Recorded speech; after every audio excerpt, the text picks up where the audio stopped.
So in this class, as I mentioned, there'll be the opportunity to ask whatever questions are coming up for you about this practice and about bringing the practice into areas in your life that might be challenging. And in some way, all of our questions come around to the same deep question of how, in any moment, can I really come home to my heart and to awareness? And yet the moments are different and they get complex. So the ground of awareness training, as you've been finding for those of you that have been practicing for a while, is that we're learning to wake up out of the thoughts that keep us in some small reality. The thoughts that keep telling us that we're less than who we are, that others are other, that there's something wrong. We're starting to get the knack of, okay, that's a thought, and it's just a thought, and I don't have to believe it. That's the first freedom that comes. I don't have to believe that. And then coming back to this living aliveness of our bodies and our hearts, what's sometimes called the felt sense of experience. We just keep learning to come back and come back. It is our portal to wholeness. To be able to feel your body and your breath and the aliveness that's here will give you access to the full measure of your intelligence and your heart. And in Buddhism, this awareness of the body and the senses is called the first foundation of mindfulness, because every other experience we have, whatever's going on in your life, whether it's obsessive thinking or whether it's being really hijacked by strong anxiety or fear, underneath that's a constellation of sensations that in some way we're trying to control. So what meditation training does is it begins to decondition the ways we're trying to control things.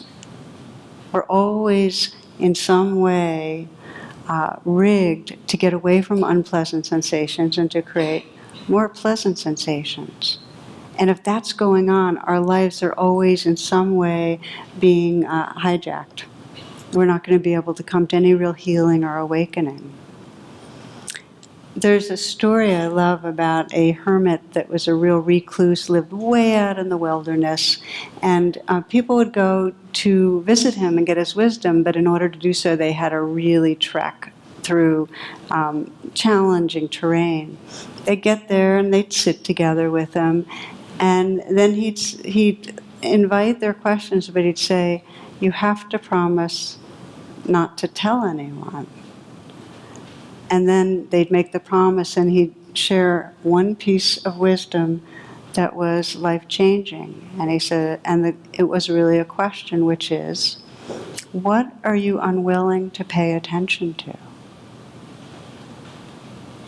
And you might sense that as you begin to, feel different areas that you're stuck in your life, where you're wanting to know, well, how can meditation help me with da-da-da-da? Fill in the blank. What am I unwilling to pay attention to? For all of us, the process of healing and of waking up is to be able to kind of cut through the habitual thoughts and discover what we're not paying attention to. And we keep ourselves going. One of my favorite little kind of one-liners is mother sends telegram to son, and it just says one thing. It says, "Start worrying, details to follow."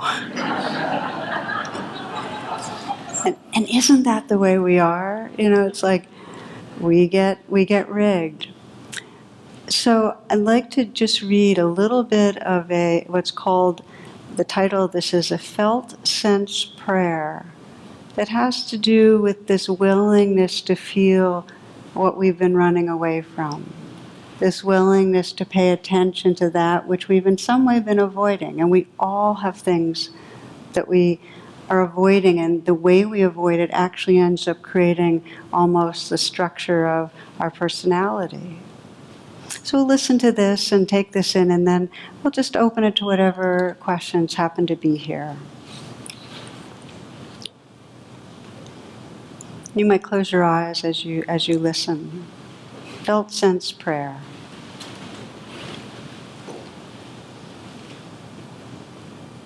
I am the pain in your head, the knot in your stomach, the unspoken grief in your smile.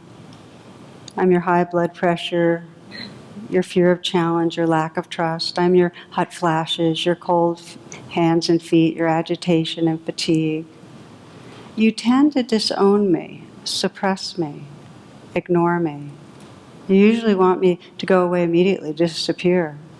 You mostly are irritated or frightened, and many times shocked by my arrival. From this stance, you medicate in order to eradicate me. Ignoring me, not exploring me, is your preferred response. So I implore you. I am a messenger with good news. As disturbing as I can be at times, I am wanting to guide you back to those tender places in yourself, the place where you can hold yourself with compassion and honesty.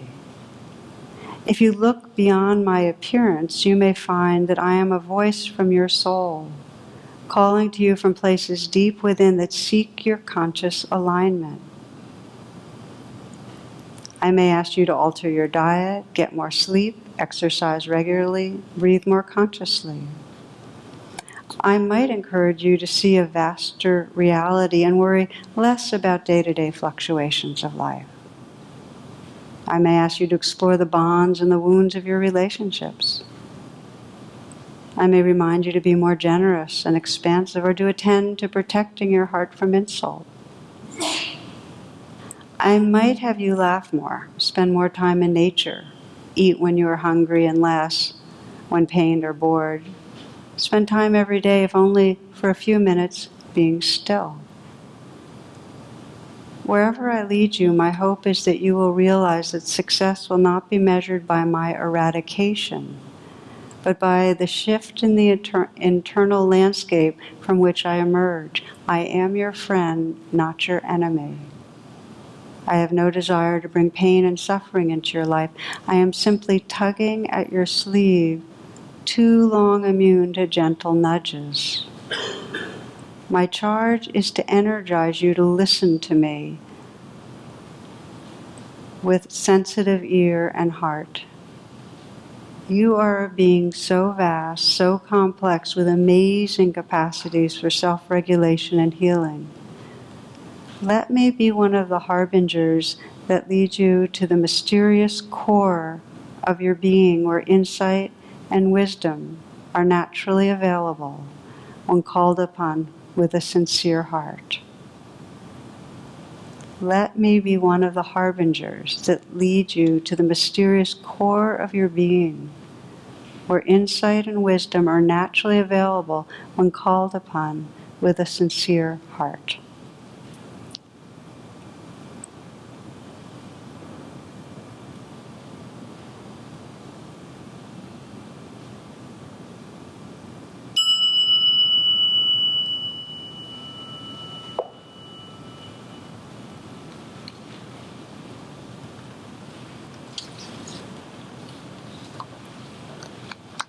So we open to inquiry, how we can be paying attention in new and fresh and creative ways to our life to keep on waking up.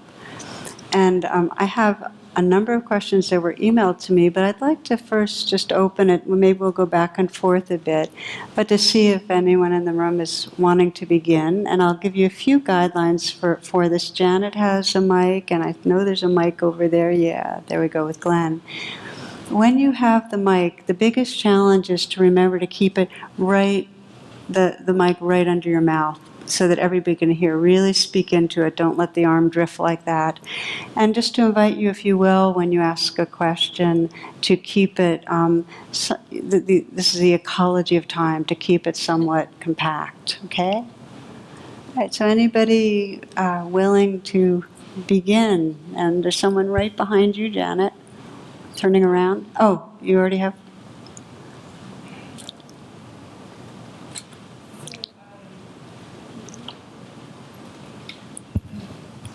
Testing.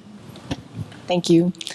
So I wanted to ask, if you could help us distinguish between grasping versus a sincere desire to change something, whether it's a circumstance in work or with a relationship. How do you distinguish between the healthy versus the grasping? And if just to ask you, what makes you ask this? Maybe just to say a word or two. So it's feeling stress when something isn't the way that I would like it to be, and sincerely wanting to improve the situation, but not knowing how to, feeling like I might be imposing my own judgment on what it should be versus what it is. Okay, so that's you're naming it pretty perfectly. So you're aware that there is, like, I want it a certain way. There's a certain tension, but you also know there's somewhere in there something very sincere, right? So here's the thing, that just as the way you're describing it, our intentions are marbled. They have different layers to them. And when we're most in fight, flight, and freeze, when we're feeling most triggered and like our needs aren't going to be met, there's a top layer. It's kind of like the ocean. The waves are much more like that. And we have to pay attention to that. That's where we start. And it's just to know, okay, there's some grasping. There's a good intention down there, but there's grasping. And the way you go from grasping to a much more sincere and pure aspiration, I just really want to be all that I can be as loving, be undefended, is to start right with that part of you that wants to control, and just bring your attention to it and sense what it feels like in your body and breathe with it, and then start asking, well, how come I really want this? What does this matter so much to me? What's the deep one underneath it? And then you can begin to feel what's marbled inside it. But if we dismiss it and say, "Oh, that's grasping. I shouldn't be wanting that," we've actually missed out on the portal into a much more deep heart aspiration. The way you'll know the difference between grasping and a heart aspiration is the felt sense. You'll feel it in your body, and I bet you've had times, you can tell me if this is true, when you felt it more kind of like the innocence or the prayerfulness of just feeling that purity of wanting to be true to yourself. You know. Keep tracking the felt sense. At times when it's like this, just pay attention. It'll open back into that more relaxed, pure flowing place. Thank you. Is that helpful? It is. And I think also opening up to what's causing the stress from the other party. I think the compassion about where they're coming from, perhaps, even though it might not be. That's a natural pleasant. Extension. Yes, if you're present with feeling how difficult it is for you and you bring some kindness there, then you'll be able to look and say, oh, of course, that person's stressed too. But you won't see it unless you first bring presence inside. Yeah, thank you.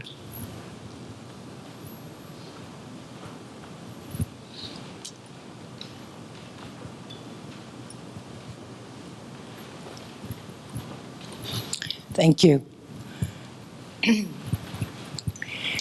From what I could hear, near the end of the meditation, you said perhaps we could approach things, I think, in such a way as to feel more relief or something like that. What was it you said? And then I'll tell you what I want to ask.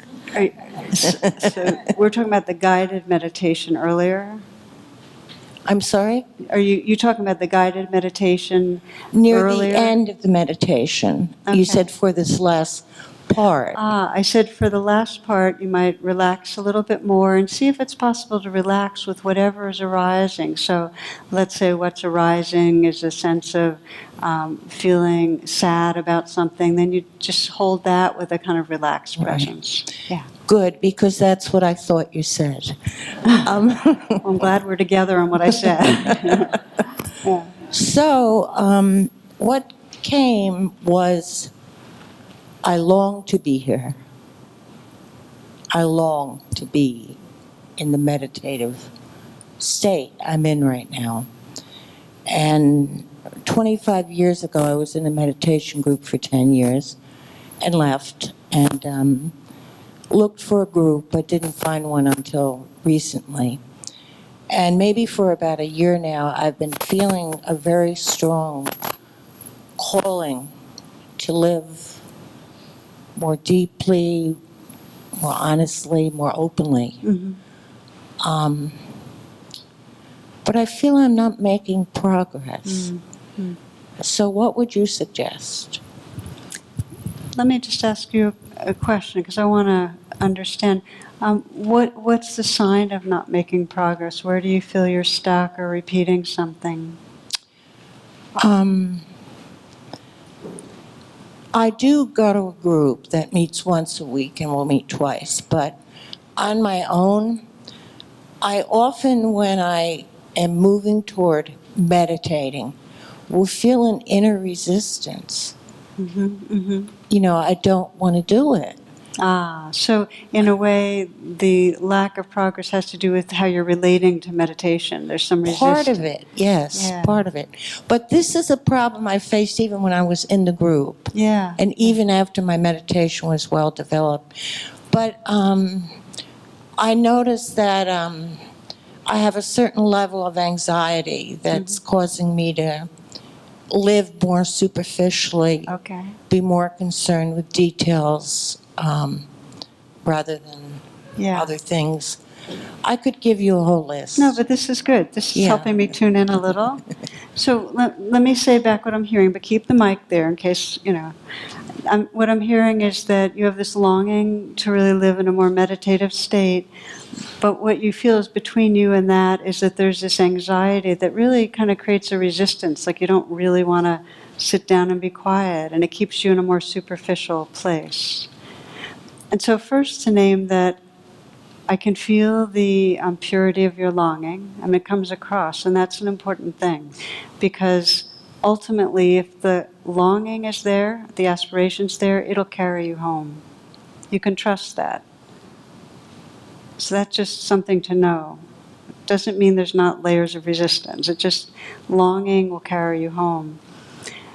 You are like most of us. There's usually something between us and fully resting in presence. And usually the resistance is that there's some anxiety and we don't want to touch the rawness of it. And so we keep choosing not to come into stillness, because as soon as we come into stillness, it's like we're signing up for being with what's really there. So to say that you're actually quite self-aware, you're tracking what's going on, which again is, if that's there, you'll keep waking up. And the trick is to not be at war with the resisting place. That you might say, okay, from now on, every day, no matter what, I'm going to, in some way, come into stillness, but give yourself that back door of doesn't matter how long, so you can, but at least you've gotten into a rhythm, and nature loves rhythms. So if you commit yourself to every day, no matter what, it's a gift to the soul that in some way you're visiting yourself, but it doesn't matter how long. And then let your intention be, when the resistance comes up, to see how much you can bring a quality of friendliness or gentleness, just to listen to it a little, to sense how it wants you to be with it. So that all you're doing is working with your relationship to the resistance. Rather than framing the resistance as you're getting in the way of my progress, that is where you're paying attention. It's like, it's not in the way, it is the way. The resistance, the anxiety, that is the place where you're being asked to bring your heart and attention, and not to evaluate how easy or hard it is or how long you stay put, but just to know that you're just going to make the effort, just, okay, I'm with you, I'm listening, enough already, I'm out of here. That's okay, that counts. How does that sit for you? Well, I noticed and was thinking about, of course, something you said, which I've never really read or heard said before. When we're meditating and our thoughts carry us away, what I've heard, and I've taught some meditation, I've said it myself, is just gently, call it what it is, and then gently come back without a negative judgment being made. But you went on to say at one point, maybe something in you needs attention right now. Maybe it's physical discomfort. Maybe it's psychic discomfort. And I felt you were inviting us to be so tender and generous with this thing standing in the way. And you're doing it again right now with the resistance. You got it. You So it's understand very that. beautiful. Thank you. Yeah. Thank Yeah, you understand. It's the idea is that when we repeatedly leave in thoughts, that's because there's something fueling that leaving. We wouldn't be leaving repeatedly unless there was some energy that was aversive and driving us into it. So rather than trying to force ourselves back to the breath, okay, what wants attention? It's the same thing as with the hermit. What is it that we're not wanting to pay attention to? Because there's a part of us that needs attention. It's just difficult to be with that part. And we can't do it all at once. It may be that you can only dip in a little, but at least you're sending a message like, okay, I know you're there. I'll be back as well as I can. And that begins the healing. Thank you. Yeah, beautiful question.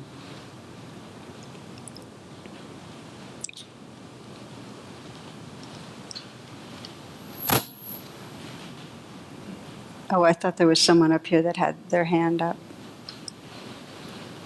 Yeah.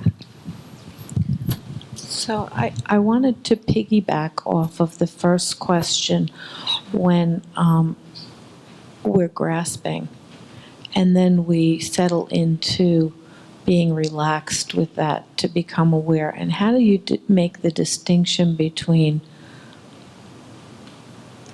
resignation and relaxing into allowing that feeling to be with you? So in a way, it's a little bit of a question like with acceptance. Like if there's something that's going on inside you, what's the difference between accepting it or allowing it and being kind of passive? Yeah, and just being in resignation, well, resigning to, well, this is the way it is. Well, do you know, if I asked you, do you know what it's like when you're feeling resigned? Do you know the kind of thoughts and the kind of feeling tone in the body? Well, when I feel resigned, it's because I'm clearly not in control of something. So Okay. I kind of I try to let it go. Mm-hmm. And I probably am intellectualizing it by letting it go, and I'm with the breath, and I'll meditate with it. And I get more comfortable, but there's a part of me that feels, well, I've resigned to the way it is, as opposed to accepting the way it is. So I think you're answering your question. You said the word intellectualizing. If something's not going your way or if it's out of control and you just say, well, I can't control it, and that's not really acceptance. That can be resignation. Acceptance is only possible when you have an embodied experience of the fact of what is going on, so that you actually are contacting the fear, the hurt, the loss. Okay. And when you contact it and let it be there, you'll know the difference between that kind of acceptance, embodied acceptance, and resignation, which really has a mental narrative with it of that's really defeatist, like something's wrong with what's happening. Acceptance doesn't have a feeling of something's wrong. Acceptance actually has a feeling, even when it's painful, it's like you've opened to become more of the ocean, and the surface waves may still be there, but you sense the space that it's happening in, and that's a gift. So acceptance does not feel painful. I mean, in the sense that it has the space that can include. Resignation is a very confining narrative. My invitation to you, though, is when something comes along and you can't control it, go right into your body and breathe with the feelings in your body and see what happens when you really try to, in a cellular way, accept what's happening. Not with your mind, but with your body. Thank you. Yeah, thank you. It's a really important question. Yeah.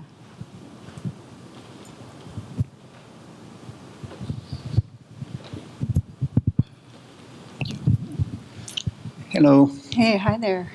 I am wondering where political consciousness comes in to the meditative process.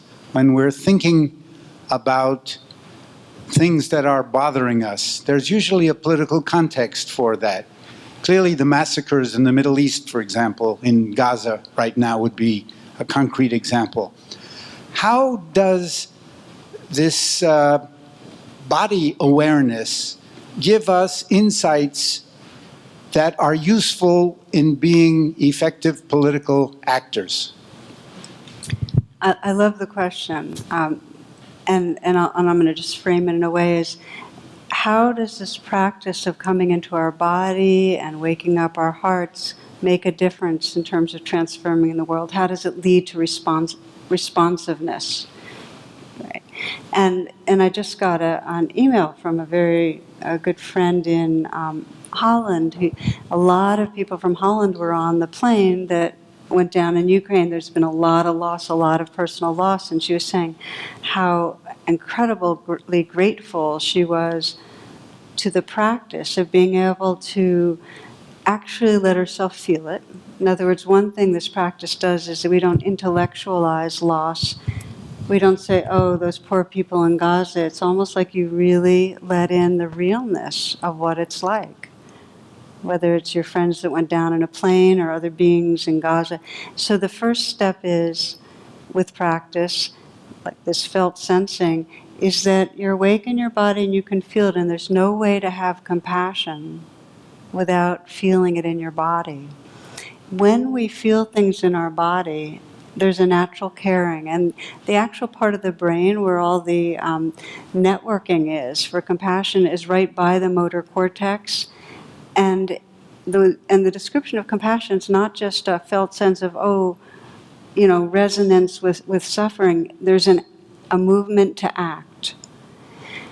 Now, what I have found, and I've seen it a lot in my own life in terms of social activism, is that when I am reacting to a situation and I feel anger about it, and I make others bad guys, I'm not able to then respond in a way that is actually healthy and transformative.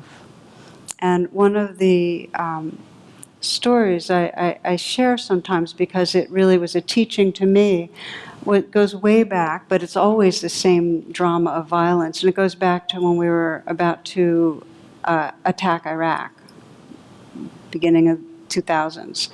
And I would read the newspaper, and I could see what was going to happen. I was going to see the cycles of violence and the pain of it.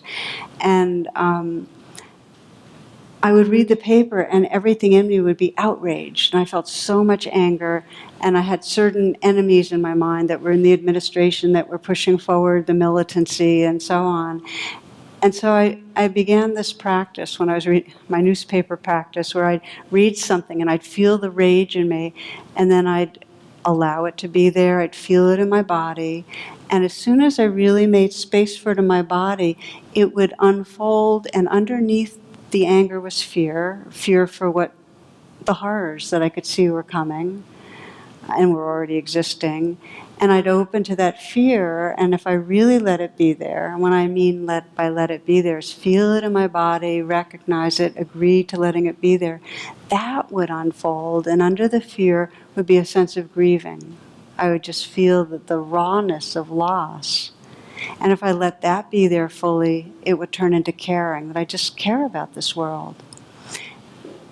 If I could unfold it like that, then I could act. And back then, acting meant the Buddhist Peace Fellowship and others were gathering together to protest, and a number of spiritual leaders, religious leaders, humanistic leaders, and so on, had a protest at the White House. And it was not one of those raging, shake your fist at the bad guys. It was posters of all the different people that would suffer, Iraqi children and American nurses and this person and that parent, just all the people that would suffer. And I'm looking around seeing one friend that was actually with me that day, and a number of us got arrested. And I remember in my paddy wagon there were 2 Nobel laureates. When the was amazing is when the police were very sympathetic, because this again was just very open-hearted. It wasn't belligerent. We happened to be breaking the law, but it wasn't belligerent. And as they put some of the ministers into the paddy wagon, they all were saying, "Hey, it's white-collar crime," you know. But the reason I even share this story with, from your question, because it feels like such an important question, that spirituality is not often a cave or on a cushion. That to experience the truth and fullness of who we are, this awake heart and awake mind, means that we realize our belonging to the larger world and we act for the good. And for some people, acting for the good is going to mean that in your particular job, in real estate or this or that, that you have the kind of contacts where you help people know that you care about them and love them, want to serve them. It may mean a parent being more awake in how they step out of judgment and really see the goodness in their child. And for others, it's going to mean getting arrested, or it's going to mean very actively bringing to the culture more awareness about climate change, or it's going to mean learning in areas where there's violence, how can we begin the dialogues where people can go from being enemies to being able to sense the other's humanity? How do we do that? How do we use these practices of presence to do that?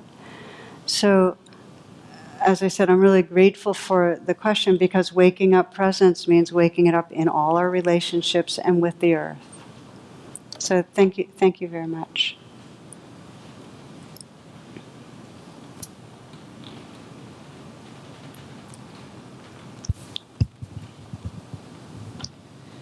I know you've talked about this a little bit, and Pema Chodron talks about this.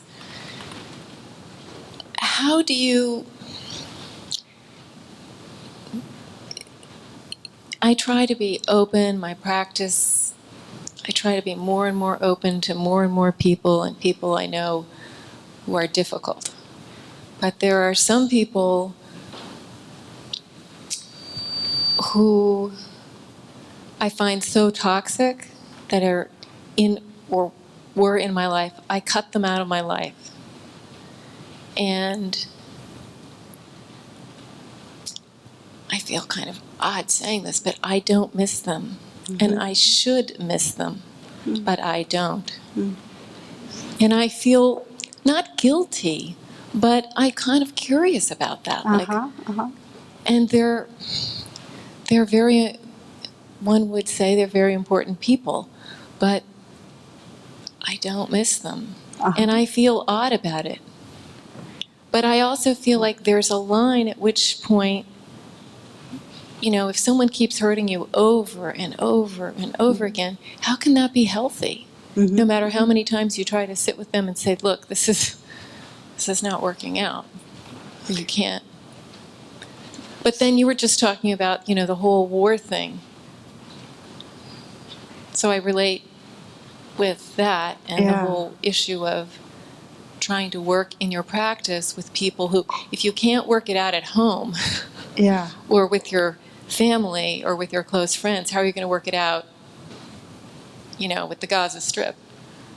Right. So beautiful. So first of all, I really want to honor what you're saying, because the reason I spend a lot of time talking about, okay, you can keep it because I'll probably ask you a question. Let's bring up somebody in our circle, in our close circle that we're at odds with, is because that's really, if each of us left this class with a little more intention to bring the curiosity that you have to, how do I create separation, and is there a way to take care of myself but have my heart as open as possible? That would be the question. Because I don't believe that in order to be open-hearted means that we decide we're going to include everybody in an active part of our life. You can create all the boundaries you need in terms of time and space and who you talk to, but there's an inner quality of, do you feel like you don't miss them, or is there some part of your heart and identity that feels armored in a way that's less than who you can be? And that's the question. Is there a way to create the boundaries, but in some way soften your heart, kind of even from a distance, sense a little more what another person's struggling with, and soften. And that's a question for you. I've done that. I've completely tried to be in their shoes, and Yeah. I understand they went through difficulties and they don't handle stress well, and I don't think people are going to be they able don't handle stress well, and I just sort of reached a point where I didn't want to be a doormat anymore. But that to me is intelligent, that you knew you needed boundaries to Yeah. be respecting and not insulting your own soul. And I'm all for that. It's just not the end of the process. And the fact that you have curiosity tells me that something in you intuits that too. My sense when there's difficult people is there's one piece of the process that we need to attend to first, and we can't get to true compassion until we do it, and that is to be fully present to and forgiving of the place in us that's having a hard time. So if that person was making you feel like a doormat, if you felt mistreated, the part of you that feels wounded, hurt, threatened, that part needs more attention. And when you've brought a full understanding and compassion to that place, that quality of understanding and compassion will be able to include the other in a way that's visceral, not just mental. So tell me how that sits for you.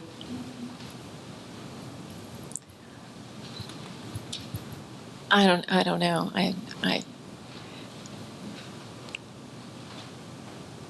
Do you haven't. feel like you've been with the pain of the difficulty? Yes, I have.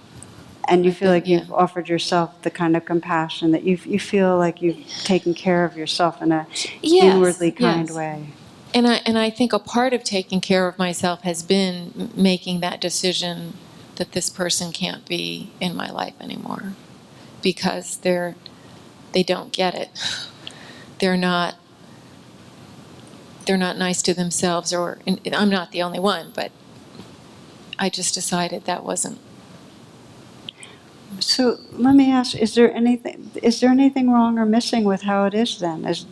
Because you did take the mic and ask a question that meant to me that in some way you're feeling unsure or not completely at home in how you're doing. I feel like it's unresolved, and of course you don't have to resolve everything, Right. but it's a pretty big.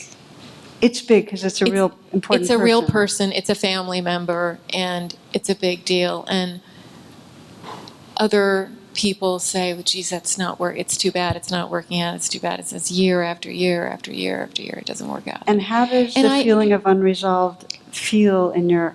Well, I mean, I wonder, I'm going to be, on my deathbed, or they're going to be on their deathbed, and we never, and isn't that stupid? But then on the other hand, I remember what they're like. So then I just... Mhm. On the other hand, what? I remember what they're like, and then I go, phew, thank goodness they're not in my life. Okay. So I just don't know. I'm curious about it, but I'm also I hate to say this, I don't think unless they got a lot of therapy that they could come to a place where they could be kind and compassionate and listen and be with me without having to, do the thing. It's like, I'm sure everybody's heard of Shempa with Pema Chodron, that stuff that's going on underneath all the time, regardless of the conversation. Okay, so let's say that's totally true, that the person is not going to be able to transform without a whole lot. They're very, very caught. What matters in this conversation is that you feel a sense of honesty and integrity in your own being. That's your job. And I think you asked the question because there's something unsettled in you about this. And I'm not sure exactly what it is. I'm hearing a little bit of justifying, I'm hearing. And I also think that you were probably wise to create the boundaries you created, but there's more to look at. So I more would want to invite you, to the extent that it feels unresolved or unsettled, to just keep saying, is there anything I'm not at home with about this? Is there anything between me, and really feeling a sense of integrity in my own being? Just an honest investigation, because that's the place where you're going to have the most learning. Okay? And thank you. Yeah.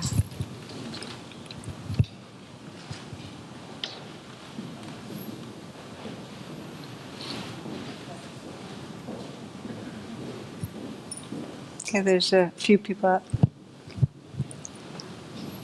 Hi. Something in this last question just brought up something for me, which is a sense of my practice having been or becoming a source of separation for me. That as I go deeper, I feel less inclined to cross that gap that appears between me and others who are not experiencing what I experience. And it's interesting. I used to be pretty extroverted, and I've become much quieter and really prefer being alone most of the time. So it's changed the quality of my relationships in a big way. And I find that I really only bridge that gap when someone is right there. So there's a sense of just being aware of how much I don't feel judgmental, I just feel much more alone. And that gap between me and others, even, closest people in my family. And I don't see it as a problem, but I see it as just what's true these days. So it occurs to me to ask you, I don't know what the question is, but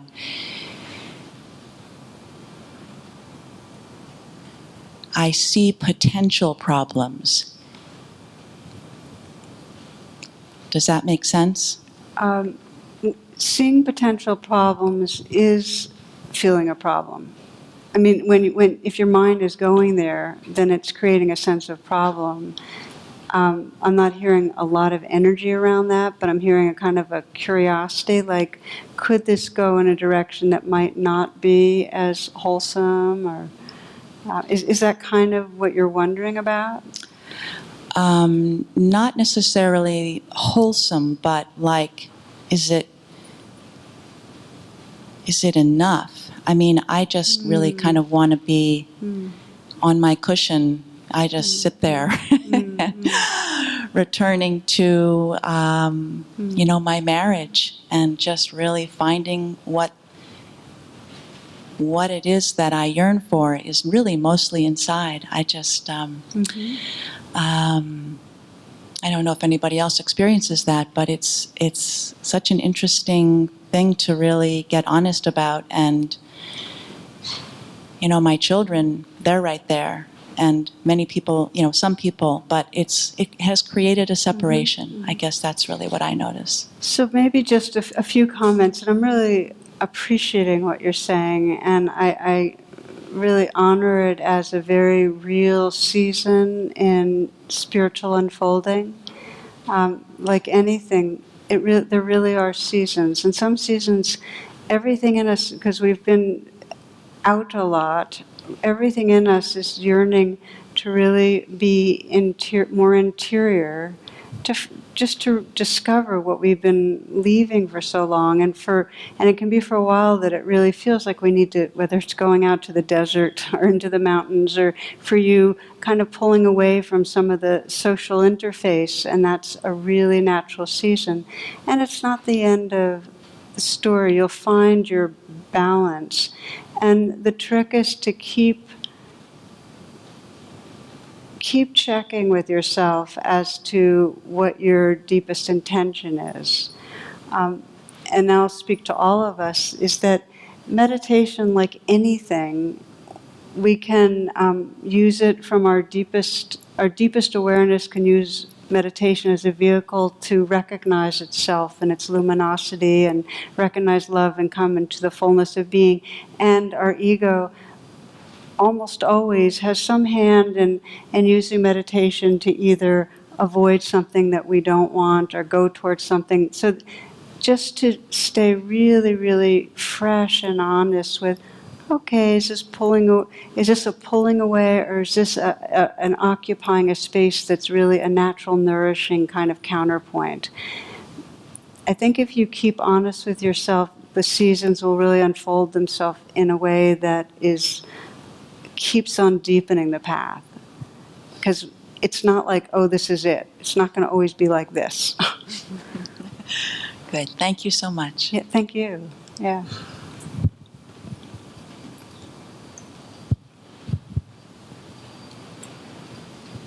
We have a time for just a few more, and I'm loving it. Your questions are so beautiful and so real. I'm really appreciating them. Hi. I was wondering if you have any advice for using meditation to get through a stagnated grief process.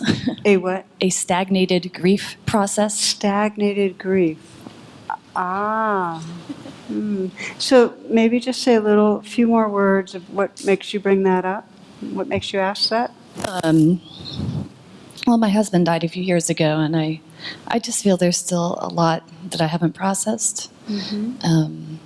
And I just have been thinking about ways to focus on it more in the midst of the chaos of my life. And I'm just wondering if it's a tool that I can use. What brings it up? In other words, what is going on that makes you even want to be paying attention more? What's the signs for you that you haven't been processing?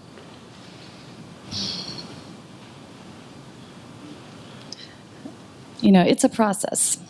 Grief is a process like anything else, and I think that it's something that comes in waves, and that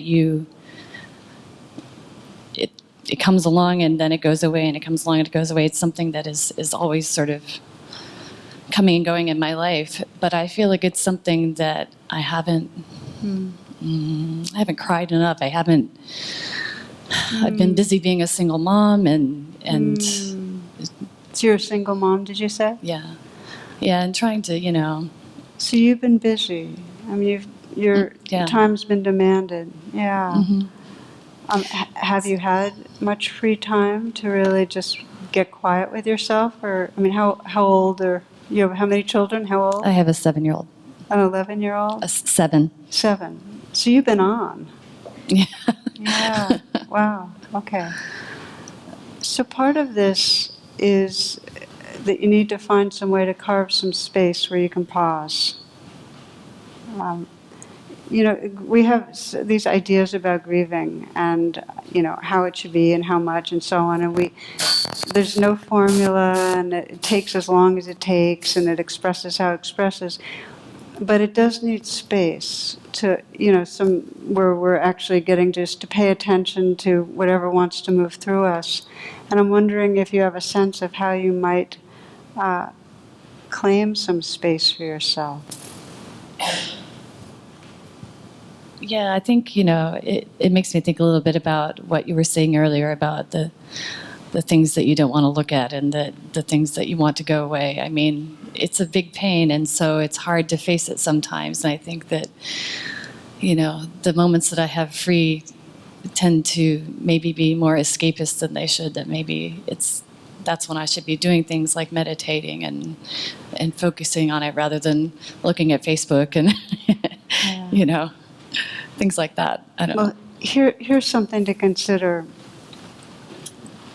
The grief, whatever wants attention, will come if you invite it, if you say, what really wants attention, but not if there's a should in there.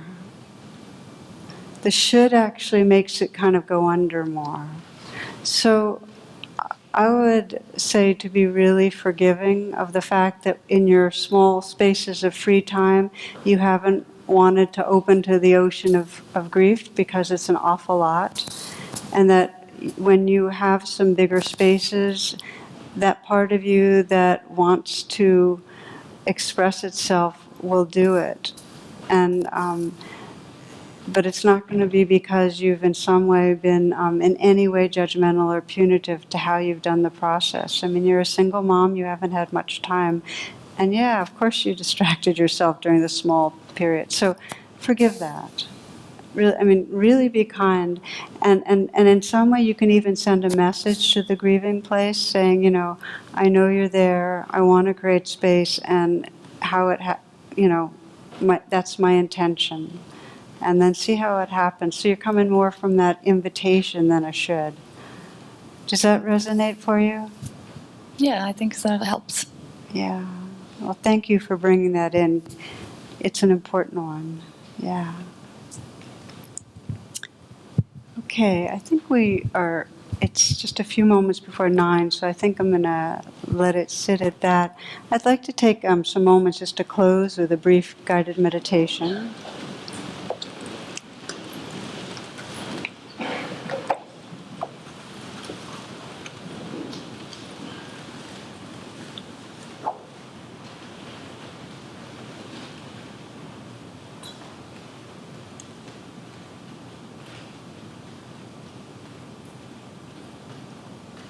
So there's been a kind of weaving theme of bringing a very honest and truly kind attention to what's here. Just starting with what's right here. Whether it's an unsettledness or an unresolved feeling, our grief, our anxiety, or just a sense of separation. So I invite you right now to start fresh right in this moment, and with a real honesty and gentleness, notice what's here for you.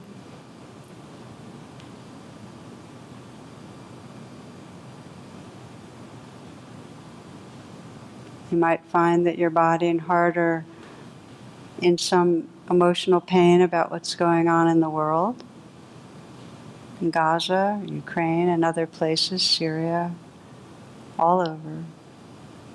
You might find that you're responding to a difficult person in your life or a new situation. You might be caught in some sense of falling short yourself. Just scanning and sensing what's here. You might be excited about something emerging in your life. You might be feeling in love with somebody or some experience.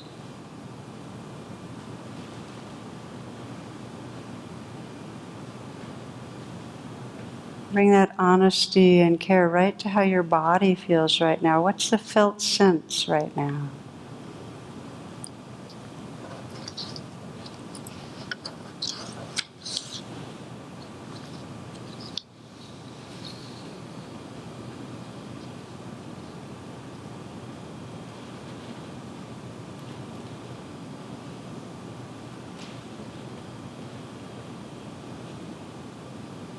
From the felt sense prayer, I am your friend, not your enemy.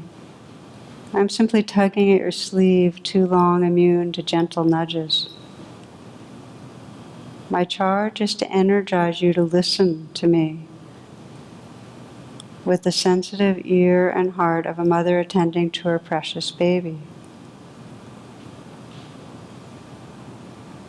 Can you listen with that sensitive ear and heart to this inner life right now? You are a being so vast, so complex, with amazing capacities for self-regulation and healing. Let me be one of the harbingers that lead you to the mysterious core of your being, where insight and wisdom are naturally available when called upon with a sincere heart.